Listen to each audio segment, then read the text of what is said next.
প্রিয় দেশবাসী, আসসালামু আলাইকুম ও রহমতুল্লাহ।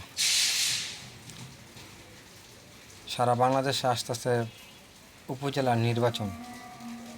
তাই উপজেলা নির্বাচনে আমরা সারা বাংলাদেশে যে উপজেলা নির্বাচনটা হবে, এই নির্বাচন কমিশনারকে আমরা জানাতে চাই যেন প্রতিটি মার্কা ব্যালট পেপারে থাকতে হবে আলাদা। যেমন ধানের শীষটা আলাদা, নৌকা মার্কা আলাদা, লাঙ্গল মার্কা আলাদা, তারপর দাঁড়িপাল্লা, এলসিপিদের শাপলা, বিভিন্ন দলের মার্কা, তা ব্যালট পেপার আমরা আলাদা আলাদা চাই। এবং প্রতিটি ক্যান্টের ভিতরে ভোট কেন্দ্রে ভোট বাক্সগুলি থাকবে আলাদা, প্রতিটি মার্কার সাথে ভোট পেপার আলাদা থাকতে হবে। তারপরে এই ভিতরে সিসি ক্যামেরা থাকতে হবে। সিসি ক্যামেরার মাধ্যমে দ্রুত তারা ভোট গণনার বাইরে মনিটর থাকবো, মনিটরের জনগণের দেখব। নির্বাচন ম্যাজিস্ট্রেট এবং যে নির্বাহী অফিসার ওখানে থাকবে এবং যেন নির্বাচনের দায়িত্ব ওনারা যেন বুঝাই দিব। প্রতিটা দলের থেকে যারা পুলিশ এজেন্ট দেয় তারা বুঝিয়ে নিতে পারবে দ্রুত। 300 ফিট দ্রুত থাকতে হবে নেতাকর্মী। আগের দিন 4টা থেকে পরের দিন 4টা পর্যন্ত, আগের দিন 4টা থেকে পরের দিন 4টা পর্যন্ত প্রতিটি ভোট কেন্দ্রের সামনে কোনো নেতাকর্মী থাকতে পারবে না প্রশাসন ছাড়া।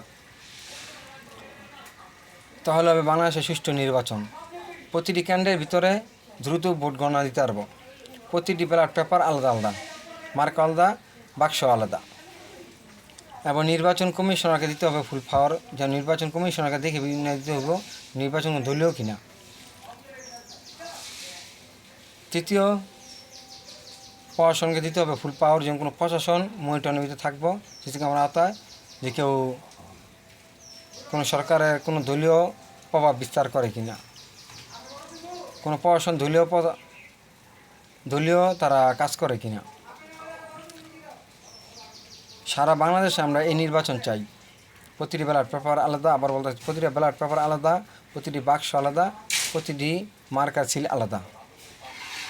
তারপরও আজকে বাংলাদেশে আমাদের নির্বাচন হলেই কথা থাকে জায়গা জাল ভোট, কারচুপি এবং সরকার যার যা মন গড়াভাবে তারা সরকার বহাই দিয়ে গেছে নির্বাচন কমিশনার।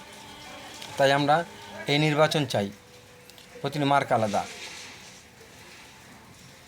এবং নির্বাচন কমিশনার এটা তারা ভাববা চিন্তা তারা সিদ্ধান্ত নেবেন। আমরা চাই এই নির্বাচন। আর সমস্ত দলের অংশগ্রহণে আমরা নির্বাচন চাই। সমস্ত দল, ছোট বড় যা আছে সব দলের, যেমন ছোটোখাটো দলগুলি তারা কোনো সময় দল করতে পারবে না যদি তারা একসাথে 300 আসনে নির্বাচন করে, তার কেউ দল বানাইতে পারতো না। এখন দেখা গেছে যে খুশি সেই একটা দল বানালায়, যে খুশি সেই দল বানালায়। তা তখন সারা বাংলাদেশে 300 নির্বাচন দিলে তো দেখা যাবে সে কতটুকু পারে। যদি তারা প্রতিটি 300 আসনে তারা যদি পাশ করে না আসতে পারে, যেমন দেখা গেছে জাতীয় নির্বাচনে একটা কথা আছে, সর্বনিম্ন তো আপনার 5টা আসন পাইতে হইব। 5টা আসন না পায় তার দলের নিবন্ধন বাদ হওয়ার আইন করতে হবে। সর্বোচ্চ নিচ্ছে 5টা আসন তার পাইতে হবে। যে কোনো দলের 5টা আসন তার করতে হবে। 5টা আসন তার পাশ করে আইতে হইব। আর না পাশ করতে পারলে সেই দলের নিবন্ধন বাদ নির্বাচন কমিশনের সিদ্ধান্ত নিতে হবে। কারণ যদি পাস না করতে পারে দল বানায় লাভ কি? এই জন্য আমরা চাই সারা বাংলাদেশে যতগুলি দল আছে সর্বদলীয় নির্বাচন, সব দলের অংশগ্রহণ নির্বাচনে যেন সব দলেই সহযোগিতা করবে এবং নির্বাচন কমিশনারকে সহযোগিতা করতে হবে। সমস্ত দলের নির্বাচন কমিশনারকে সহযোগিতা করতে হবে, প্রশাসনকে সহযোগিতা করতে হবে, দেশবাসীকে জনগণকেও সহযোগিতা করতে হবে। তাই আমরা সমস্ত দলের অংশগ্রহণে আমরা এই নির্বাচন চাই। যেন কেউ থেকে জোর কইরা প্রশাসন হারিয়ে দিব, ভোট হারিয়ে দিব, তাই আমরা চাই না। রাত্রের আধারে পাস। এবারকে নির্বাচন দেখা গেছে জামাতও করছে, বিএনপিও করছে, অন্যান্য দলেও ওরা করছে। যেরকম তারা ভোট কেন্দ্রের ভিতরে ঢুকে তারা ভোট মারল। সারা বাংলাদেশের ভিতর, বিশ্বের ভিতরে দেখে বাংলাদেশের প্রতিবারই জোরজুমস্তি ভোট। তাই আমরা এই ভোট নির্বাচন বাদ চাই। দেশবাসী আমরা অতিষ্ঠ হয়েছি এই সমস্ত নির্বাচন দেখতে দেখতে। তাই দেশবাসীর কাছে আমাদের এই দাবি, সমস্ত নির্বাচন কমিশনারদের দাবি, সরকারের কাছে দাবি। আসসালামু আলাইকুম ওয়া রাহমাতুল্লাহ।